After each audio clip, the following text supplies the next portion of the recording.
Sir से हम अमरूद की खेती की पूरी जानकारी, पूरी प्रक्रिया जानने की कोशिश करते हैं कि किस प्रकार से अमरूद लगाया जाए और लगभग कब तक ये अमरूद चलते रहते हैं। सर शुरुआत से आप बताइए कि एक अमरूद जब अपन नर्सरी से पौधा खरीदेंगे उससे पहले अपने खेत को कैसे तैयार किया जाए। सर इसमें नॉर्मल व्यवस्था है, हकाई जुताई बढ़िया करके और खेत तैयार कर दिया जाता है। उसके बाद लाइनिंग की जाती है कितनी डिस्टेंस पे अपने को पौधा लगाना है। जी। और अगर छोटे पौधे होते हैं जैसे जो हाइब्रिड नए जो 6-7 फीट से ऊपर की हाइट नहीं लेते हैं और उनकी बार बार कटिंग होती है, उनमें डिस्टेंस अपन 8 फीट तक भी रखते हैं तो भी चलता है लाइन टू लाइन, और 10 फीट भी चलता है। वो मतलब किसान के ऊपर डिपेंड करता है। और पौधे से पौधे की दूरी लगभग 6 फीट की रहती है। और जैसे बर्फ खान रहता है तो बर्फ खान पौधा हाइट लेता है सर, इसमें कम से कम बीच की डिस्टेंस 14 से 16 फीट होनी चाहिए। ये जो बर्फखान वाले वैरायटी है, जो ओरिजिनल वैरायटी है, जी जो हाँ। बड़े पौधे होते हैं, जी बड़े हाँ। पौधे की लगभग आप दूरी बता रहे हो पौधे से पौधे की। हमने सर 16 बाय 8 फीट पे लगा रखा है। 8 16 distance line to line line to 16 line 16 feet है और पौधे से पौधे की डिस्टेंस हमारी 8 फीट 8 फीट है। और जी जो हाँ। हाइब्रिड पौधे रहते हैं जैसे वीएनआर हो गया जी हाँ। अपना, या फिर पिंक ताइवान हो गया, हाँ वो जी। भी एक और आप बता रहे हो। हाँ, रेड डायमंड नई वैरायटी आई है। अब एक नई वैरायटी आई है रेड डायमंड। किसान भाई जरूर उसको बारे में जानकारी लीजिए। डायमंड जो नई वैरायटी आई है काफ़ी अच्छे भाव में बिक रही है। सर हमें बता रहे थे लगभग 70 से 80 रुपये किलो अभी रेड डायमंड के भाव चल रहे हैं। और वहीं पर ये अपने वीएनआर के भाव आपको लगभग मिलेंगे 30 से 35 रुपए चल रहे हैं अभी दिल्ली मार्केट में। दिल्ली मार्केट जो वीएनआर की ठप हो चुका है आजकल मार्केट। जी हाँ। लगभग जब वीएनआर आया था तो 100 से 150 रुपये किलो तक उसकी रेट चल रही थी। तो उसकी साइज की वजह से उसके रेट कम हुए सर, क्योंकि उसका वेट रहता है 600 से 800 ग्राम 1 केजी 1 केजी तक। और रेड डायमंड का वेट रहता है 300 से 500 ग्राम के बीच में। और रेड डायमंड के अभी अच्छे भाव चल रहे हैं। जी हाँ, उसके भाव अच्छे चल रहे हैं।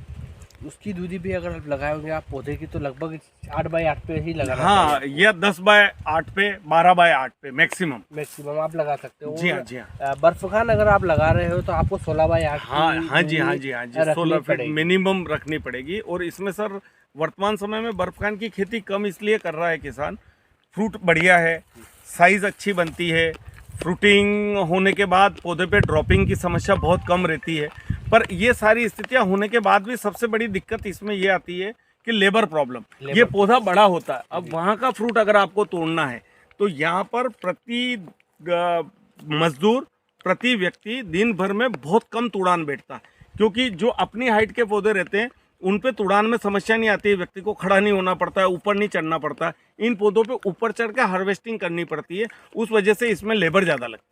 यही कारण है कि लोगों का रुझान बर्फखान की तरफ से कम हो रहा है। लेकिन इसकी पौधे की सबसे बड़ी स्टेबिलिटी रहती है, इसकी खासियत ये रहती है कि इसका जो फ्रूट रहेगा, फ्रूट ड्राफ्टिंग की शिकायत इसमें से नहीं है। हाँ जी, फ्रूट ड्रॉपिंग की शिकायत क्योंकि अगर आप कोई सा भी पौधा रहता है उसमें फ्रूट ड्रॉपिंग की शिकायत ज़्यादा रहती है। वो ये फ्रूट छोटा फ्रूट ही टूट जाता है और यहाँ पर टिका हुआ रहता है। और पौधा भी काफ़ी मजबूत है, कम पानी में भी ये चल सकता है। यही अगर हाइब्रिड कोई सा भी पौधा लिया जाए तो उसमें पानी की आवश्यकता जरूरत से इससे ज्यादा रहती है, क्योंकि इसकी जड़ें बहुत अंदर तक और बहुत फैलाव में जाती है। कहा जाए तो इसकी त्रिज्या भी लगभग 7 फीट होगी। जी हाँ, जी हाँ, जी हाँ, 7 फीट की त्रिज्या लिया हुआ इसका व्यास अगर देखोगे तो काफी बड़े एरिया में फैला हुआ होता है बर्फखान। और माल भी काफी ज्यादा मात्रा में उतारा जा सकता है। जी हाँ, जी हाँ, जी हाँ।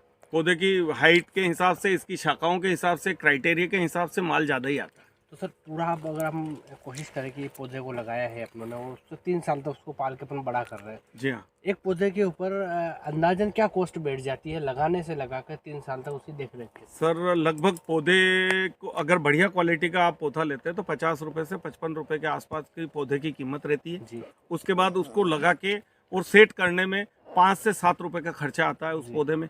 और फिर 2 साल तक अपन बीच में कोई भी क्रॉप ले सकते हैं, कोई भी फसल ले सकते हैं। तो उसमें लगभग अपन अगर माने तो 25% उस खेत का एक भाग वेकेंट रह जाता है इन पौधों की वजह से। और 75% में अपन क्रॉप ले सकते हैं इजी गोइंग। और तीसरे साल के बाद जैसे ही फ्लावरिंग पे आता है, चौथे साल में पौधा, तो उसके बाद अपन बीच में एक हिस्से में ही कोई भी खेती कर पाते हैं। और मेरा तो ये मानना कि जैसे ही फ्लावरिंग आई उसके बाद खेती बंद कर देनी चाहिए, नॉर्मल खेती। पौधे पे पूरा ध्यान लगाना चाहिए, उसकी वजह से खरपतवार भी होते हैं, उस पर अपन किसी प्रकार का स्प्रे करते हैं, वो भी पौधे को डैमेज करते हैं।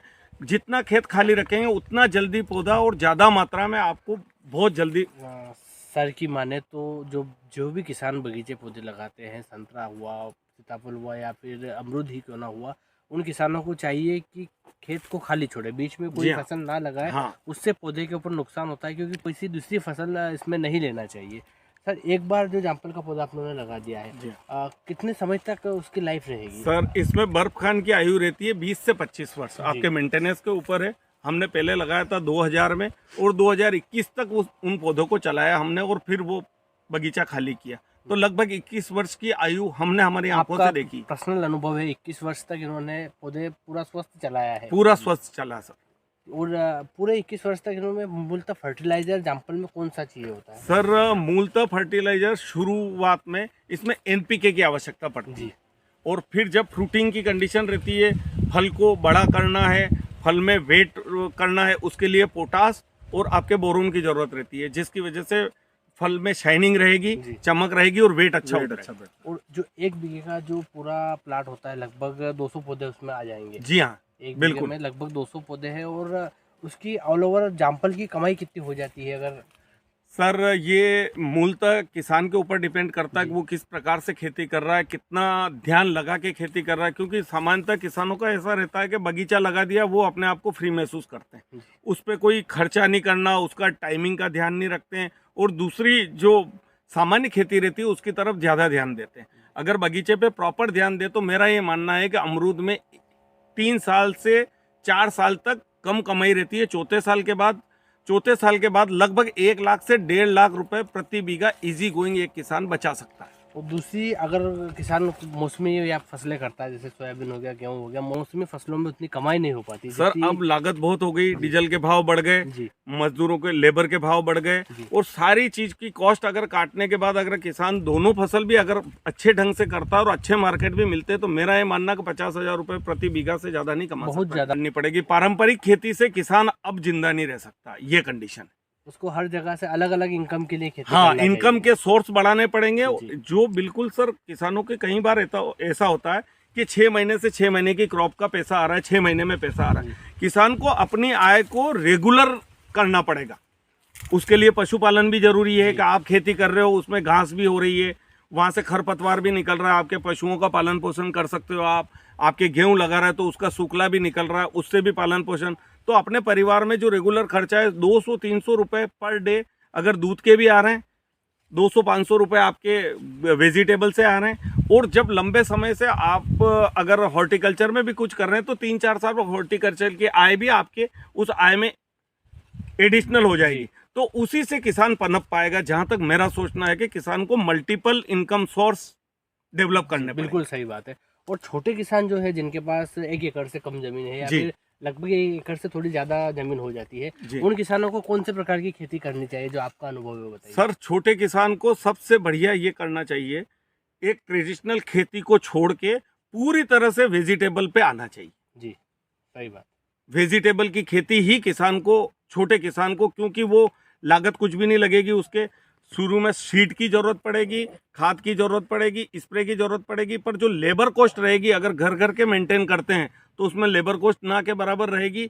एक वेजिटेबल में अगर नहीं कमा पाया, एक सीजन में नहीं कमा पाया, तो दूसरे सीजन में उसको भरपूर उसका फायदा मिलेगा। बिल्कुल, छोटे किसान जिनके पास 1 एकड़ से कम जमीन है, 1 बीघा 2 बीघा जमीन वाले किसानों को ये आवश्यक हो जाता है कि वो खेती सब्जी की ही करे। जी हाँ, सब्जी के साथ अगर फूल की भी करे तो फूल की खेती भी, जैसे गेंदा बहुत अच्छी आय दे रहा, हमारे गांव में बहुत लोग गेंदा की खेती करते हैं, उसमें भी बहुत अच्छी इनकम आ रही कुल है। मिला के किसान को कैश क्रॉप की तरफ जाना जी हाँ, चाहिए। जी छोटे हाँ, किसानों को बिल्कुल। कैश क्रॉप जाना चाहिए, ताकि डेली का डेली आपको पैसा मिलता रहेगा। जी हाँ, जी हाँ। जी, बहुत बहुत धन्यवाद सर, आपने बहुत ठीक अच्छी सर। जानकारी दी किसानों के लिए।